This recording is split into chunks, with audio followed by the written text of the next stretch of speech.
আমরা জানি চেন্নাই সবসময় অল্প টাকায় ভলভো গাড়ি কেনে, অর্থাৎ কম টাকায় হীরা কেনে।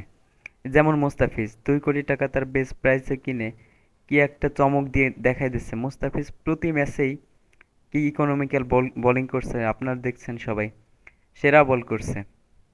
এবং প্রথম ম্যাচে সে ম্যান অফ দ্য ম্যাচ পর্যন্ত হয়েছে। অন্যান্য টিম যেখানে মুস্তাফিজকে বিট পর্যন্ত করে নাই।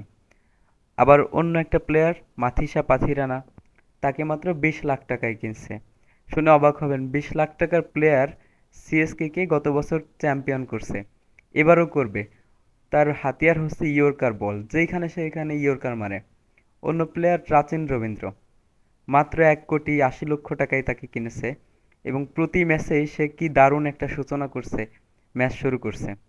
অসাধারণ দুর্দান্ত batting Rachin Rabindra, all-rounding performance. Devon Conway নিউজিল্যান্ডের প্লেয়ার, তাকে কিনছে মাত্র 1 কোটি টাকা দিয়ে। অথচ ডেভন কনওয়ের মতো ব্যাটার অন্য কোনো দলে যে সুযোগ পেল না, কেউ বিট পর্যন্ত করলো না। চেন্নাই তাকে 1 কোটি টাকা দিয়ে কিনে একদম তুরুপে তাস কিনে নিচ্ছে বলা যায়। কি দারুণ ব্যাটিং করে ডেভন কনওয়ে।